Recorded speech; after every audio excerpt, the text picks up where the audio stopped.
amazing. Life's a book, don't get stuck on sad pages. Rainy days with no money. Hard work leads to days that are sunny. Looking back, it was all needed. The problems, the pain, the trauma, the grieving. You are now tuned in to the Prisoner to Painter. Prisoner to Painter. Hard work, dedication. Rainy days, inspiration. Prisoner to Painter. And now, a word from your local dope dealer. Perfect. Welcome to the Prisoner to Painter Podcast. I'm Nathan McDermott, and today joining us is Stacey Baker. Hello. Man, thank you so much for coming on. Thank you for being willing to tell your story, and thank you for getting over a little bit of fear that I feel like everybody has before they hop on here. So seriously. Yeah. Thanks for having me. Awesome, man. I've really been looking forward to this. I hated that I had to reschedule. I hate rescheduling anybody for any reason, but I'm very happy that we were able to get it to plan something and get this happening. So. Right. Life happens. Yeah, it sure does. So here, man, we started childhood. I mansplained, and then we worked to where you are now. And then clearly there's probably some points you want to talk about. So, feel free to drive me into them, or I'm sure we'll get to them. So, but my favorite question that I like asking everybody is, where were you born and raised? And what was your family dynamic like growing up? So I was born in South Bend, Indiana. I was born December 30th, 1992. Okay. I was born in South Bend, Indiana, but I was raised in Niles, Michigan. Okay. And my family dynamic, so I was adopted. Okay. So that kind of like excuse my mouth, I'm sorry. It kind of goes with the family dynamic. Okay. We're all grown here, right? So it kind of messed with my family dynamic being adopted, because it messes with, like, when you're uprooted from everything and placed with a different family, which the people that adopted me were my family. Yeah. On my dad's side. But their dynamic was very, I don't know, children are seen and not heard. A lot of, like, I don't really know, like, a lot of emotional abuse. Okay. So, like, we weren't allowed to feel feelings because we didn't have a right to feel feelings. We didn't pay bills. We didn't have that right. Okay. I don't know. They're just kind of messed up people mentally and emotionally. Who was the most influential person in your life growing up? Who had the most impact on you? Probably my great grandma. Awesome. Yeah. Me and her spent a lot of time together as a kid. Because, I was raised in a home where it was like 3 different generations of women. Okay. Cool. Yeah. And my adoptive mom, which is my great aunt on my dad's side, they were stay-at-home parents pretty much. And like they were older in life, so they were probably past the ages of working and whatnot. Yeah. So me and great grandma spent a lot of time together. I remember like watching Days of Our Lives and all the soapbox operas with her. Yeah. Some of the wisest things I know are because of her, just like sitting and talking with her as a kid. Yeah. And like grasping those concepts of, like, I don't know, like I remember she would tell me, like, little birdies would, when I would do something wrong at school or something, she would tell me a little birdie came and told her, and I'm like, well, it's her wisdom. She knew. Yeah. Man, that's funny. It's so funny because everybody can relate on something from what I found by doing this podcast. People that never thought they would have anything in common. I've noticed everybody has something in common, where we all have like a mutual something we could talk about. So just already from your story, my grandma wasn't the Days of Our Lives, but she was like the General Hospital and the other set of so I grew up watching those with her. All right, then. Yeah. Well, cool. Did you have any brothers or sisters after you were adopted, or I guess before? So I have a brother and sister on my mom's side, and they're twins, and they were born 10 years before I was born. They're 1982. I'm 1992. We actually down to the month and the year. So they're November 30th, 1982. I'm December 30th, 1992. And then on my dad's side, I have a little brother that was born December 26th, 2003. And then after I was adopted, all my cousins, so all my like second cousins, became my brothers and sisters. Gotcha. And then my adoptive mom she also, when I became like, so at like 13, I went to girls' homes. And when I came home from girls' homes, I had 2 adopted siblings. Okay. So I have 2 more siblings. So yeah, I have quite a few. Man, hey, what was your favorite cereal growing up? I don't really like cereal. My favorite breakfast food though was French toast. Right on. Cool, man. Well, what was your if you had one, what was your least favorite childhood memory? What's your worst memory of childhood?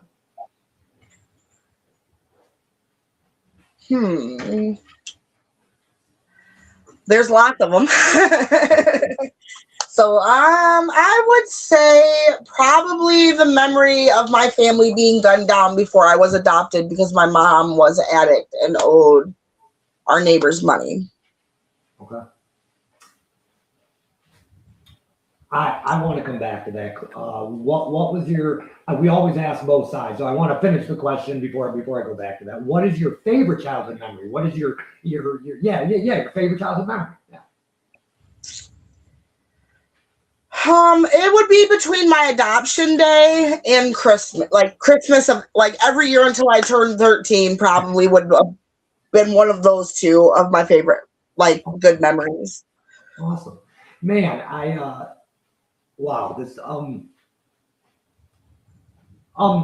I guess before I get to that, what growing up from 1 to 13, being in the household with your mother and whatnot, what did an average day look like for you? Maybe like around the age of 10. Around the age of 10, I went boy crazy. So life was hard. Yeah. Life was hard for me mentally. I was going through a lot. I have several different diagnoses. I have schizoaffective disorder.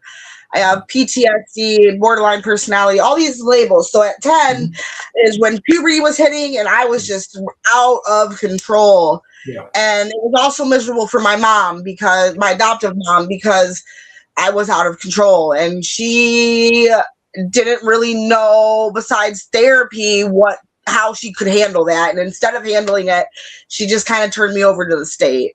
Gotcha.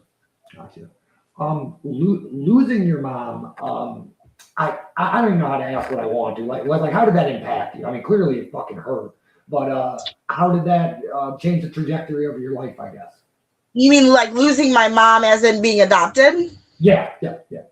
So it was like my mom and my siblings. So I was the only kid that Tiffany and David have the same dad and I have a different dad. So they were sent to live with their dad. Maybe I heard you wrong. Didn't you say that your mom got in trouble with a drug dealer or what happened with I might have missed her. So that was just like I was tiny. Like that's a memory that like she didn't pass away from it, but she owed the neighbors money and they came to collect their money. And I couldn't have been no more than 2 or 3 years old at that time. Yeah. So I'm sorry, what was the question? No, I answered, or I got the answer that I was looking for. I asked you around that age because I thought you lost your mom later in life, I assumed, and that was my mistake. I shouldn't have assumed better questions. You're okay. All of my parents are still alive except my adoptive dad. Gotcha. Okay. What does school look like for you? I mean, being adopted, I can already imagine how kids are, but how was school normal, and then as well as having that School was good until I hit puberty, pretty much. And then I went to girls' homes for 15 months. And when I came back from girls' home, school was very rough for me because instead of going home, I was out drinking all night with my friends. And then I'd go to school and sleep in front of the school until they opened. And it was just a mess. I had a hangover every day. I wasn't capable of doing my schoolwork. I eventually ended up dropping out in like 10th. I think I was an 11th grader taking 10th grade classes is how far behind I had gotten, actually. Gotcha. Man, geez, well, sounds like you kind of had a rough childhood. It sounds like, I mean, great, gravitating to your great grandma. Is there anything that you want to talk about from like the younger years before we get into schooling and what comes next? So yeah, I mean, I guess I just want to touch on like, I did have a very rough childhood. I would say, my adoptive parents would say that I had a really easy childhood, but it's always easy to say what's easy for someone else when you're not living in their shoes and what they're going through. So being adopted, I had this void inside of me. I think I had my whole sense of self ripped from me at a really young age. Because when you're young, when you're little like that, you're learning who you are, and how you learn who you are is through your family, through your mom and your siblings, and having that ripped from me at such a young age, I have struggled my whole life. It has led me down a really dark path in life that I am finally getting myself out of. But it took me, I'm 33. It took me a really long time to understand that the void that I had inside couldn't be filled with anything. Like, I remember being little and I had like this compulsive eating thing where I just had to eat all the time. I think it was a comfort thing, and I think it was a coping mechanism. Yeah. And as I got older, that turned into like self-harming. And then when I quit self-harming, I started drinking. And when I quit drinking, I started using drugs. So I don't know. Like, I just know that I've learned what needs to be that void needs to be filled with, and versus what it doesn't, Man. Yeah, no kidding. When did you start using substances? I think I started drinking around 17. I was, because so how I was raised was that you don't do drugs and you don't drink, you don't need substances to have fun. And so I had this mindset, knowing that my parents were addicts, that I didn't need drugs to have fun. Yeah. And then I was like 17 the first time I hit a joint. The first thing I ever did was a pill. Yeah. I would steal my grandma's methadone pills from her, and I would take them by the handfuls. And then I smoked weed, and then I drank. Gotcha. And I didn't start doing any hard substances until I was like 18, 19. Yeah, it's funny because I say at the beginning of every episode, I tell every guest that we work through the story, and I am the worst at it because I jump all around. So, so going back, because apparently I'm just really good at jumping around. Going back to school, then, because a lot of people start drinking or using drugs earlier on. Some people, I mean, clearly some people start at 17, 18, but like a lot of people, I've noticed it's 12 or 13 is why I asked that. I did everything late in life compared to what most people do, because my mom, instead of allowing me to have a normal, I had a normal childhood, but then when I became a preteen, I wasn't allowed to go on dates. I wasn't allowed to go to parties or sleepovers. And a part of it, I think, was her trying to protect me, because whether we like to admit it or not, you inherit habits and traits of your parents. And if your parents are addicts, your likelihood of being an addict is 10 times more. Yeah. So I think that she was just trying to protect me in that aspect, but it was like having a leash on a dog. And when that dog finally gets free, they just can't, I was in everything, Yeah. No, I get it. That's a fine line to walk that's a very fine line to walk. Let my kid go do stuff, figure it out on their own, hold them back, try to keep them shut. That's a very fine line, I feel like, for any parent to walk, anyways. And then you add, addictions or whatever, then it just even gets a narrower line to walk. So. Well, and that's like, I used to be really resentful to her for that because I felt like I was, okay, like, you didn't let me experience life, but maybe I wasn't ready. Like, I thought I was ready at 17, but clearly I was not ready to experience life. It's funny. Always in hindsight, stuff kind of becomes a little clearer. It's never in the moment that I get a clearer picture. It's always no, never. And in so many moments, I've like called my mom, and I'm like, I'm so sorry. You were right. Oh man, and they love hearing it too. My mom loves hearing it. She loves it. What was your favorite subject in school? Writing, English. Okay.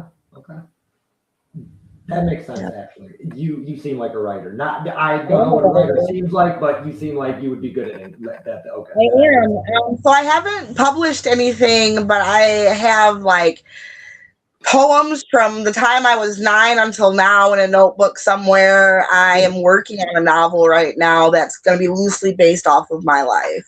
Cool. Well, you let us know when that drops because I would love to buy a copy. Who was your favorite teacher and why? Oh, I don't think I had a favorite teacher, to be honest with you. I couldn't stand school. I couldn't stand the students. I couldn't stand the teachers. Everybody was so happy, and I just wasn't, and I didn't understand why, and I couldn't stand happy, cheerful people at that point in my life. Yeah. Well, I was very like anti-school, anti-prep rallies, anti-school spirit. Like, I was like, fuck this place. I don't want to be here. This is like a detention center. Yeah. Well, it is. Yeah. It is kind of like that. So, yeah, I mean, you ain't far off. It kind of is in its own sense, especially after I experienced a detention center. That's all I could think about was how the walls were the same and the structure was the same. And yeah, I'm a very, if you asked my friends, they would tell you that I am is it called an anarchist? Are those the people that are like anti-government, anti the man? Yeah. That's been me since I've been like 13. Gotcha. Hey, that's great. That's great to me. Everybody else might not agree, but that's my line of thinking, anyways. Yeah. I don't think we don't need a government. I just think the one that we got is not great. You ain't wrong, man. Well, cool. Well, school. I don't want to beat necessarily a dead horse because I feel like I got the part of the story but I'll keep extending the offer. Is there anything in your schooling? Is there anything that you wanted to touch on? So it's like when I invited you on, I feel like stuff goes into people's heads. Like, I want to talk about this, and this. So I just want to keep extending. If I miss something, feel free to tell me. So I feel like my school years were very difficult for me from like 9 until like I got out of school. I was very unruly. I was a wild child who wanted like to do things my way. So and then on top of it, I had this like really arrogant, I'm better than you attitude.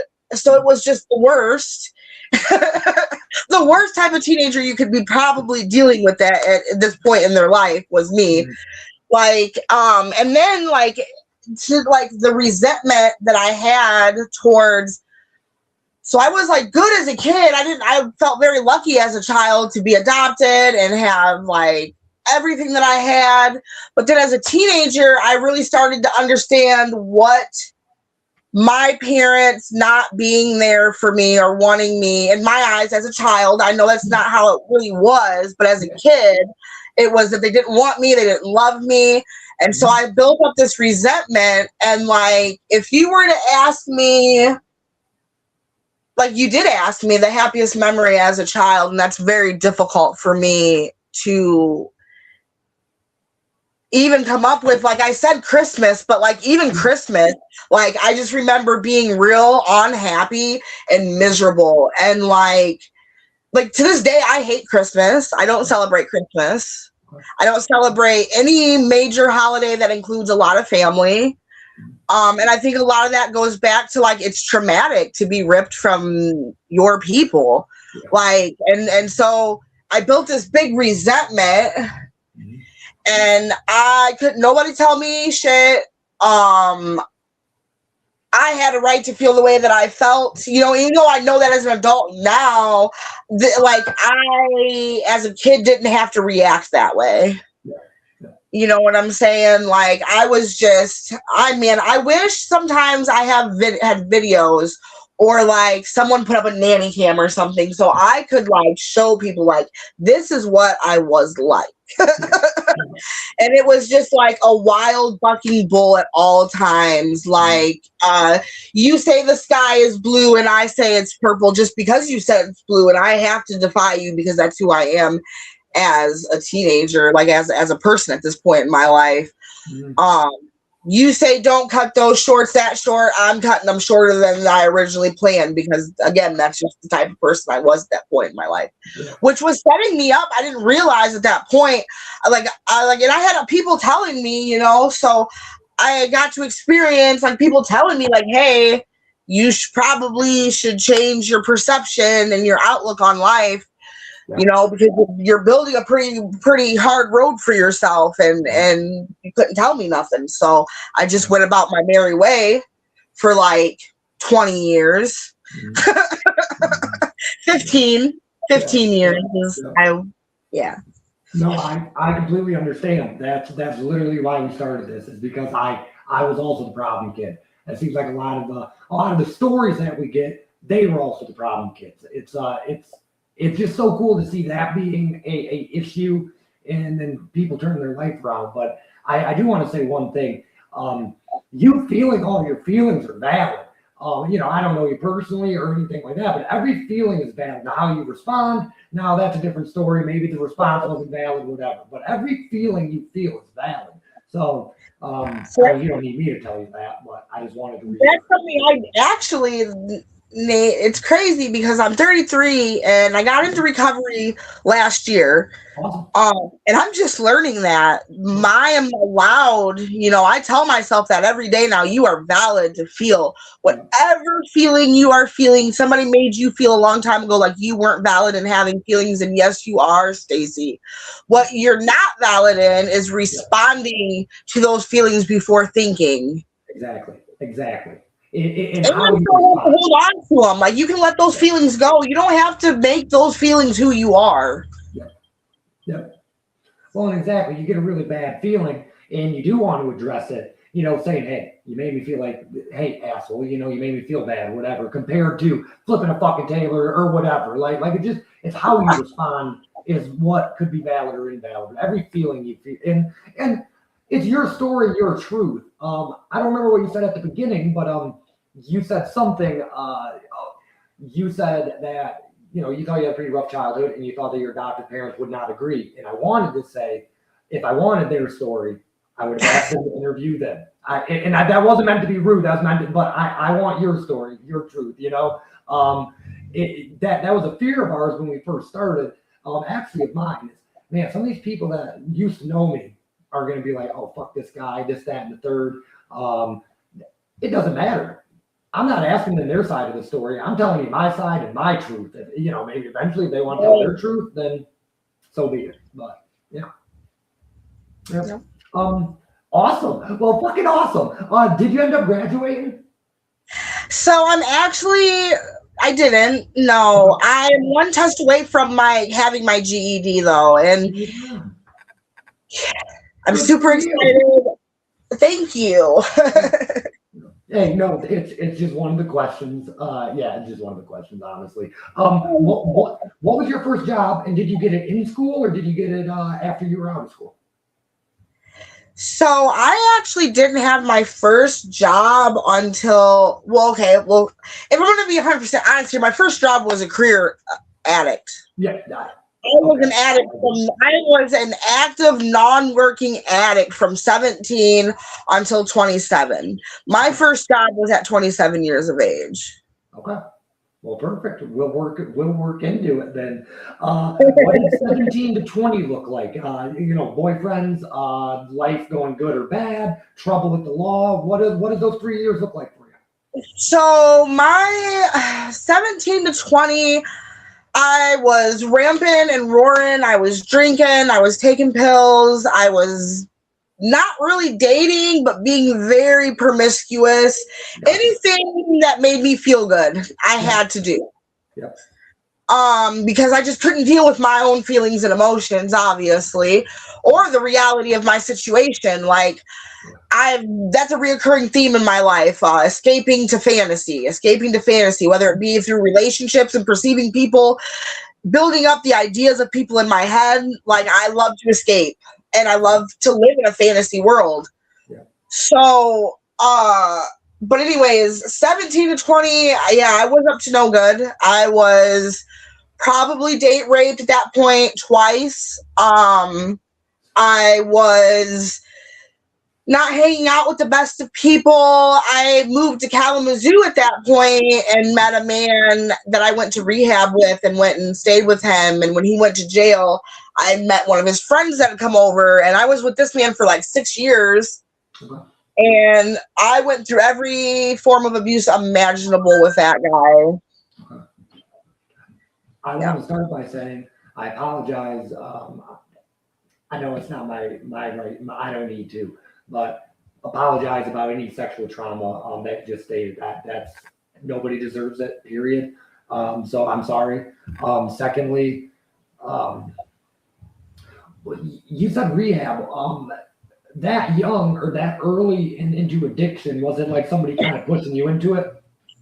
No, I actually, it's funny to me now and I can laugh at it now, but then it was real serious. I did cocaine once. Gotcha. I called my mom and I was like, Mom, I need to go to rehab. And she definitely brought me to, 1 North in Kalamazoo at the Bronson Hospital. Yeah. I was definitely on 1 North for like 15 days, and then they sent me to the Gilmore Center, and I didn't go back to rehab after that experience until I was 33 years old. Okay. Yeah, that's a finicky one, because me and my mom kind of talked about this. I went to rehab kind of younger, for drinking and like smoking weed, and it's such a clearly she couldn't have known. She was just trying to help, right? I was a shithead. She was trying to help me. It's almost like me not being that bad and then not being that bad and then putting me in a house full of people that are like extremely bad, comparably speaking. It almost made me worse. Like it didn't put me on the right track. It sure as fuck didn't do that. Right. So it puts you around all those people for one. And I always say rehab is kind of like the dating, like when you want to meet other addicts or new connections, you go to rehab. Yeah. You know?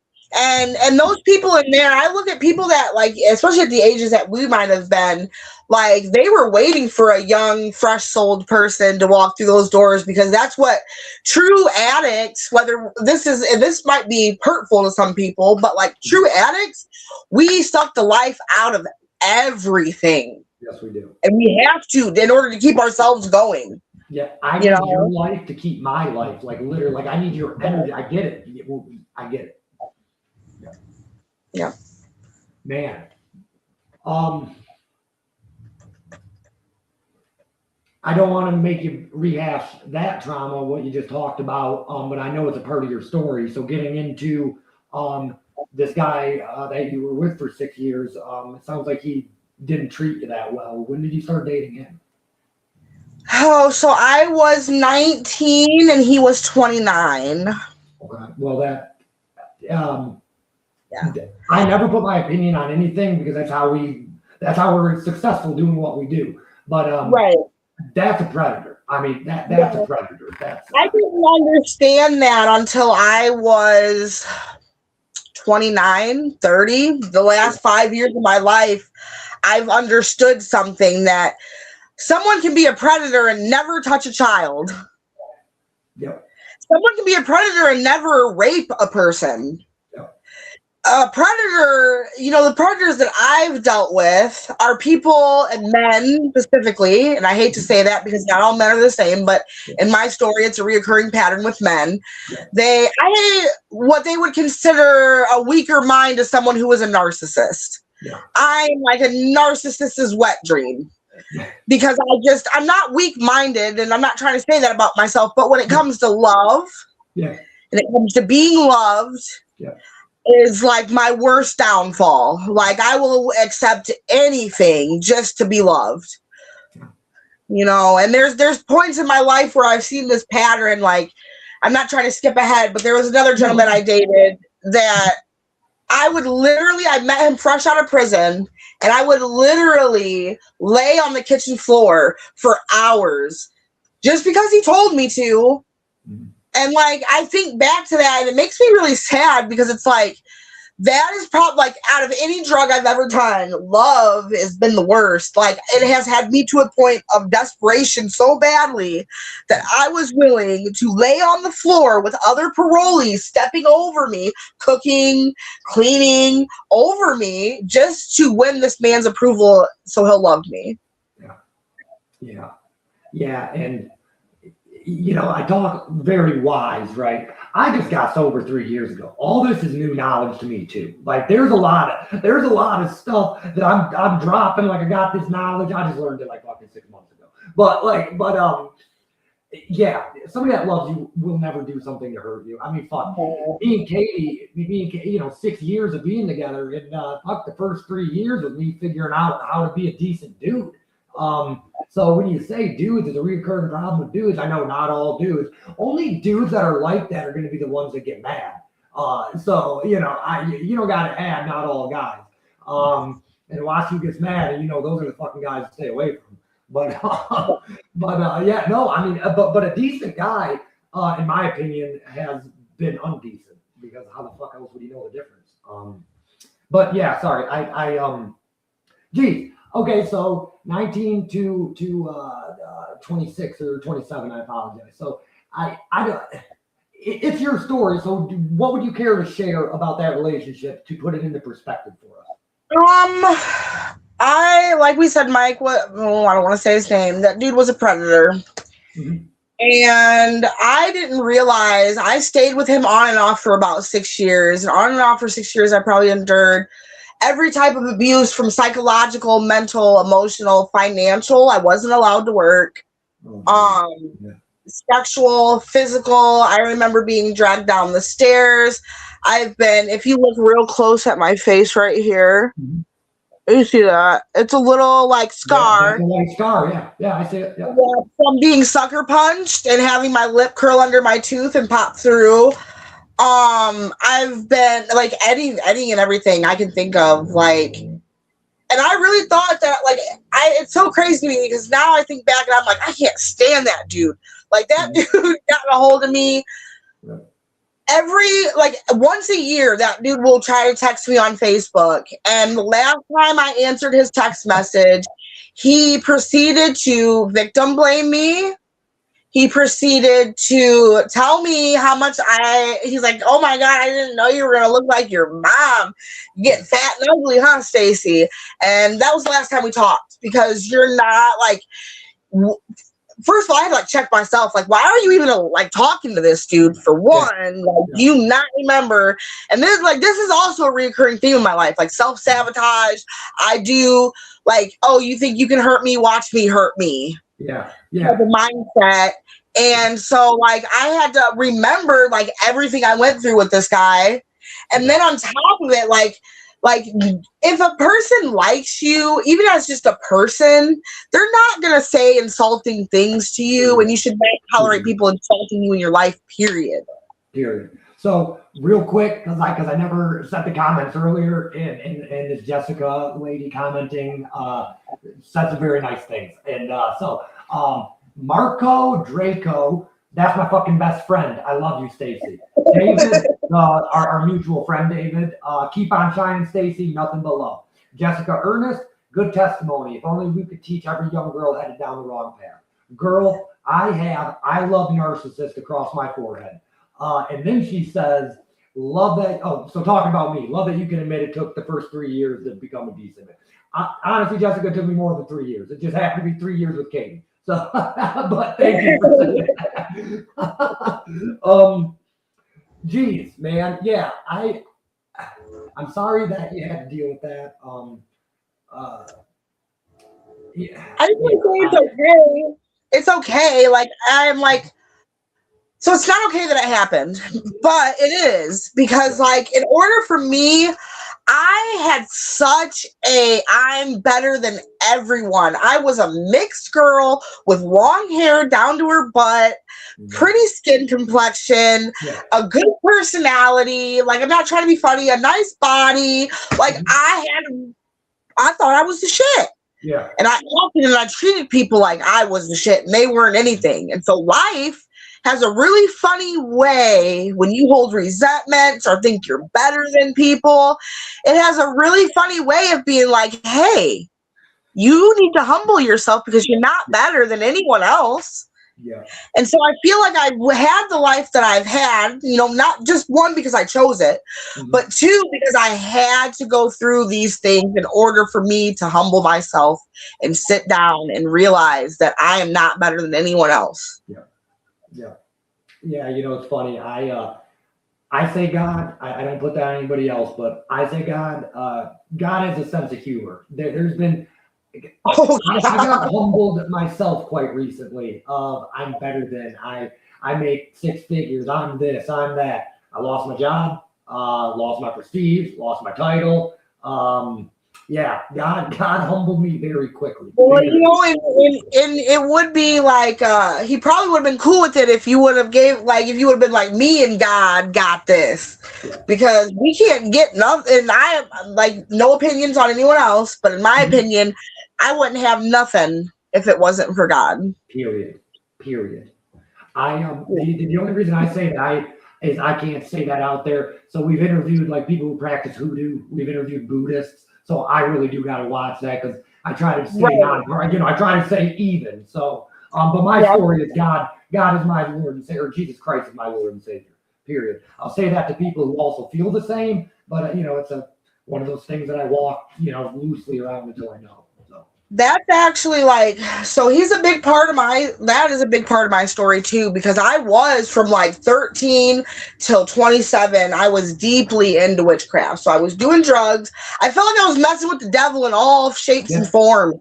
Yeah. I was having unprotected, promiscuous sex, which you let other people's energy into your body by doing that. That's just my belief. Yeah. Okay. I was doing the drugs and then I was practicing witchcraft on top of it. Yeah. And so at some point in my life, all of this bad, negative, whatever you want to call it, came to a head. Mm-hmm. And like, that's a total experience that I experienced there. Like having the negativity taken out of you. Yeah. If you could have dinner with one person, anybody in history, dead or alive, family member, somebody famous, dinner with one person, who would it be?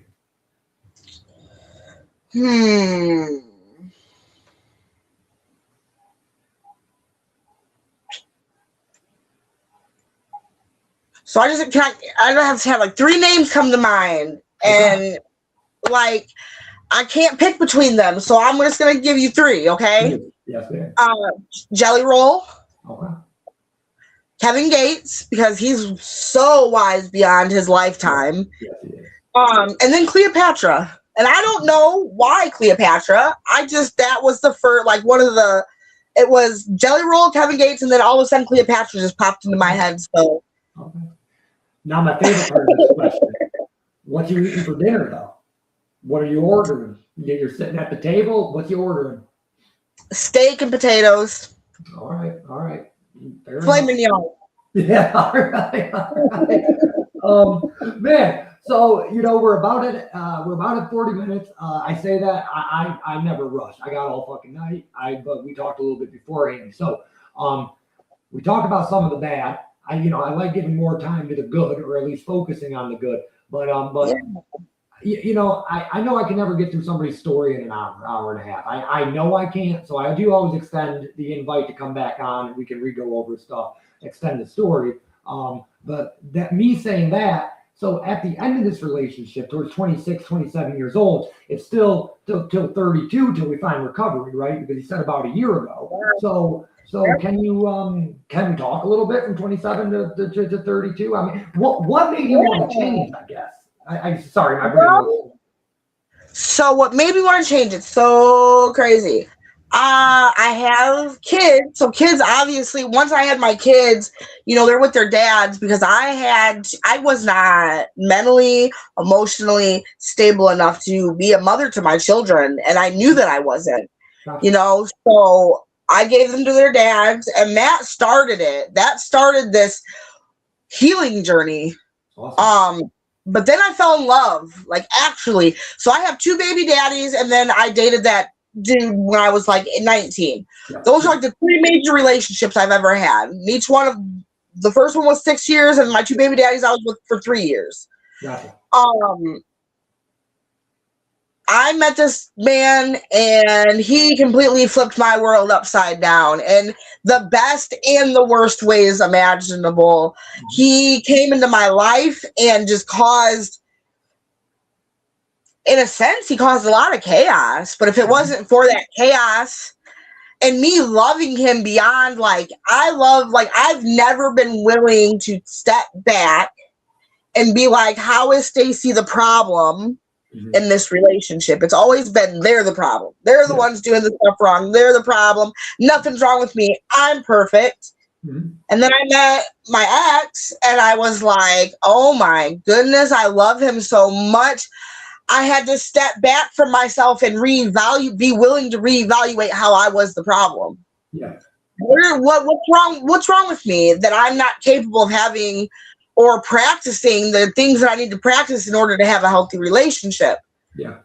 And so we had a house fire. And him and my family got into it pretty bad, and I'm a little autistic, so I can't handle a bunch of arguing and a bunch of noise and commotion and emotions all going on at once. And I ended up for this, so 2025 going into 26, I caught my second domestic violence on my brother. Okay. And I got arrested that night. I got arrested for domestic violence, and I got arrested for possession of 6 grams of methamphetamines. And I thought I was going to prison. Because that was really my 4th or 5th domestic. But it had been so long since I had gotten in trouble that they pled me down.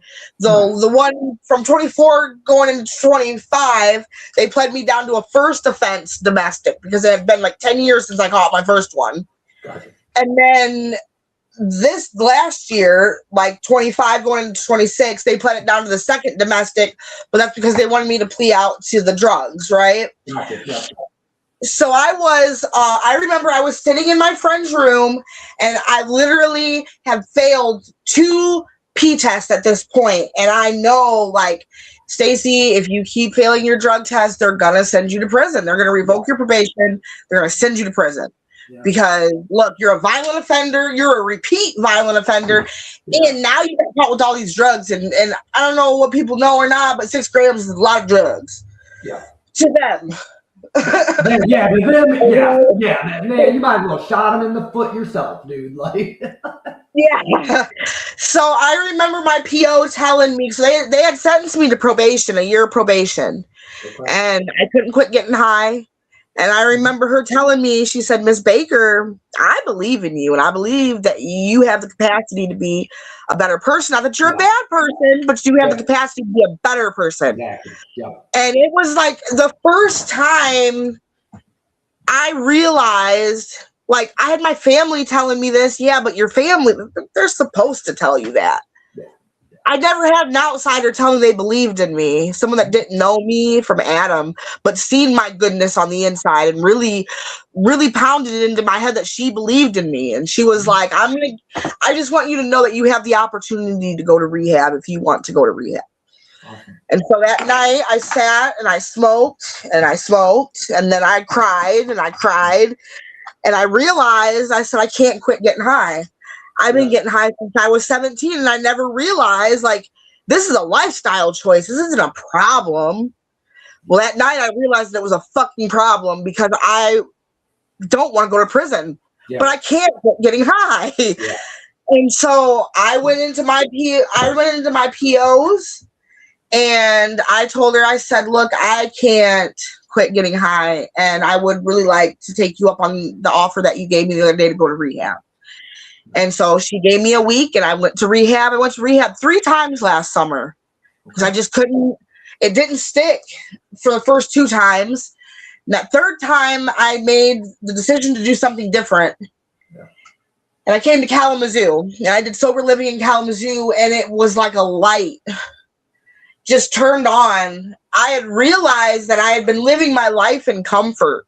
Yeah. I was afraid to do the uncomfortable thing. I was afraid to move out of my hometown. I was afraid to try to live without my family. I was so codependent on them. I love this. Yeah, I had to. So I came here and I got sober. I did 3 months in rehabs, and then I did 3 months in sober living.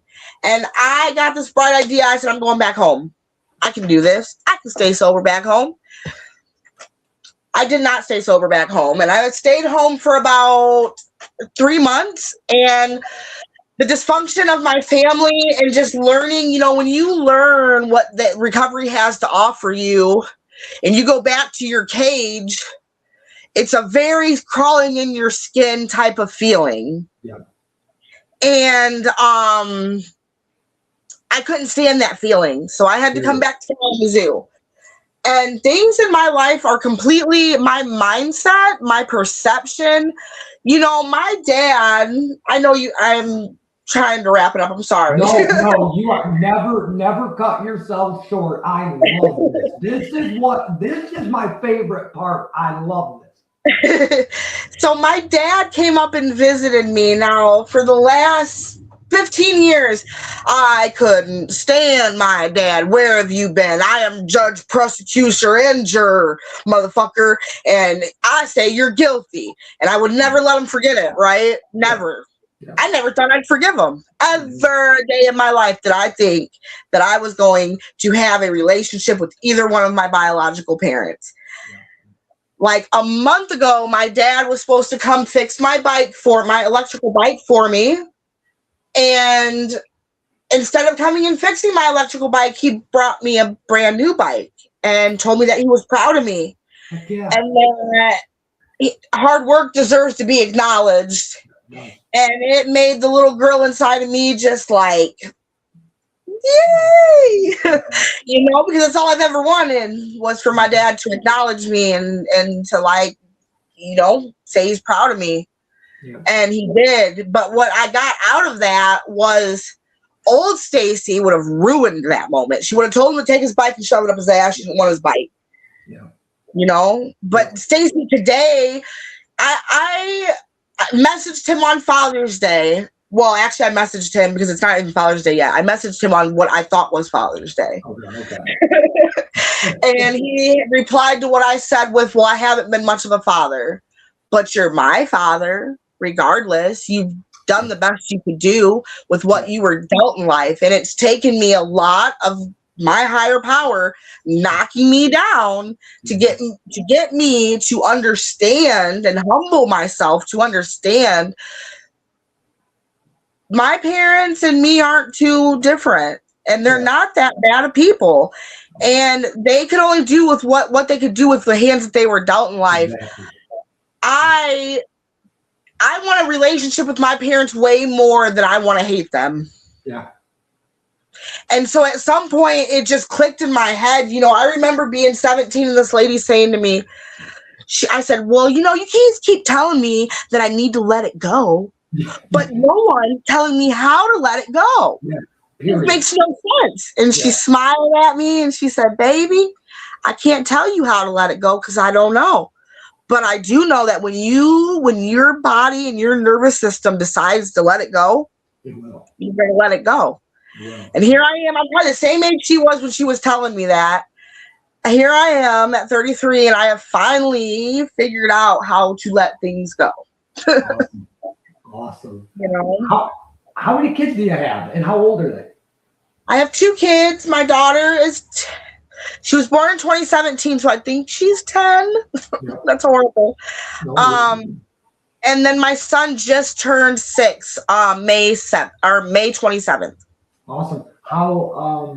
How are their lives looking, if you don't mind my asking? Are you in their lives? Are you trying to get in their lives? How does that look? So me and my son's dad and his stepmom, we all communicate, we talk.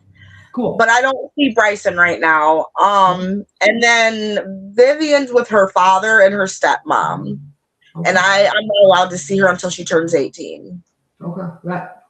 That's I was just curious. And not that it matters. It does. I'm just gonna For sure it does. put it in my mouth. I'm just kidding. But no, you're right. It for sure does, because like that is a part of my story of like that's what made me understand what my parents might have been going through when they made the decisions that they made for me to be adopted, or however it went. You know, when I was adopted, when my mom gave guardianship to my great aunt. Like, there's a whole story with that, but we can talk about that at a different time. It just made me understand what type of pain and how much love it sometimes takes for a parent to admit that they are not the best option for their child and to hand their child to somebody else. It's not always out of, oh, I don't want to be a fucking parent. No. Some people are just not. And you know what's unfortunate? Because I should have thought about this before I had kids, but that's not how life goes. Yeah. No, it's not. You know, so it just helped me understand my parents and why maybe decisions were made the way that they were made. Yeah. If you could go back to one day in history, you cannot change a thing, only to observe. What day would it be and why?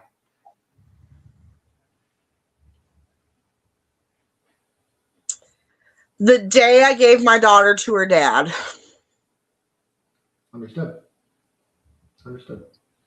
Yep. And then why? Because I'm such a different. I'm already starting to cry. I'm sorry. I'm such a different person now, and it would be. Sometimes I think back to moments in my life, and I'm like, "What were you thinking?" Like, it just makes no sense to me now.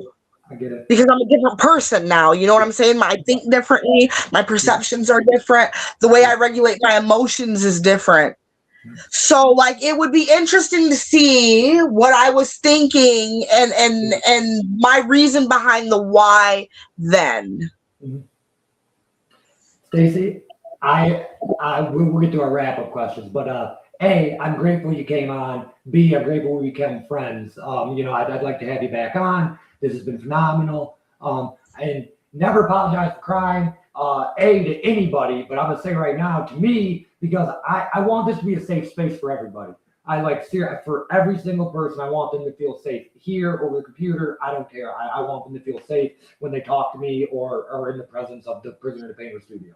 So, feel your shit, man. You know what I'm saying? Let it out, whatever. I mean, fucking help. Yeah. So our wrap-up questions are all the same for every single guest. It's kind of just a unique way of how we make everybody similar, almost like we've made every story go together by doing this. So my wrap-up question that I ask every guest: what is your definition of success? My definition of success is being a better person than I was yesterday. My definition of success has nothing to do with financial status or material status.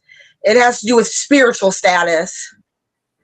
And as long as I am trying my hardest, 110%, to be a better person than I was yesterday or 5 years ago or even minutes, seconds ago, then that's being successful to me. Awesome.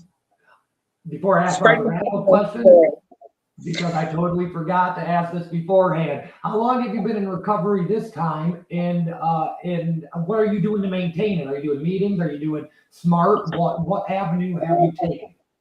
So I would be going on a year sober, but clean, but I've had some slip-ups, and I currently am a marijuana user, so I don't even claim my tags. because that's not how the program of NA works. It's all mind-altering substances. But I do go to meetings as much as I possibly can. I'm not really an NA person, but I do enjoy their message, and I do enjoy the positivity that they spread. But to maintain my recovery, I am in a program called SAM at ISK in Kalamazoo. Cool. And what that is it's a harm reduction program. And whatever goal you have that you need help meeting, they're there to help you meet. You know what I'm saying? They just want you to try to be better than you were yesterday. And that's usually what works for me. I do a lot of writing. I do a lot of one-on-one time with my higher power. There's 100 ways to skin a cat, man. If you want to smoke a joint and it keeps you away from the bad shit, smoke away. I'm all for it. That's how I feel about it.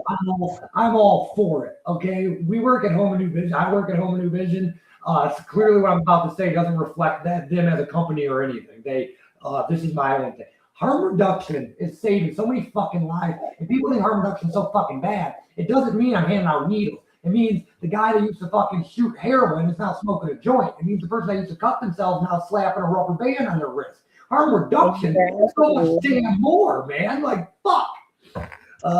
Thank you. I agree. Yeah. I'm passionate about that one. That's good though, because we need people to be passionate about that, because what I have experienced, and I'm not putting any program down. Everybody's program is their own, and what works for one person may not work for the next person. But it's not just one way. No. There's so many different avenues to getting clean and to getting sober and to living a better life. And just because my version of recovery doesn't match your version of recovery doesn't mean that it's any less recovery than what your recovery is. Yep. Exactly. In my line of work, we call them multiple pathways. And I actually just went to training, and I guess there's 12 different multiple pathways that they can sum up into 12 different groups. Like physical, that means that you just had enough, something terrible. But I'm like, holy shit. Like, I mean, they give you a list for everything now. I mean, which is good. It's good to learn by. So, yeah. Well, Stacey, my other wrap-up question, sorry. One word to sum up your whole journey. What would the one word be? Resilient. I like that. What does legacy mean to you? When you say legacy, and the first thing that came to mind is generational wealth. Awesome. Heck yeah. Can't beat that, man. Stacey, seriously, thank you. I mean that from the bottom of my heart. I'm glad we got to meet finally. Me too. I mean it. So this was great. We normally ask this to guests in person as they're leaving, but I'm not going to get the chance, so I'm going to ask you on live. Is this what you expected? Was this as fun for you as it was for me? Yes. Perfect. That's really I like counting down the days, and then right before we got on, I was like, "Oh no, my stomach! I'm nervous." My friend's like, "You're gonna be fine."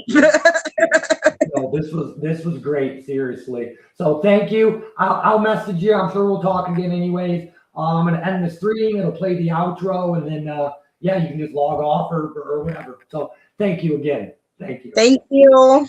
Yeah, have a great night. You too.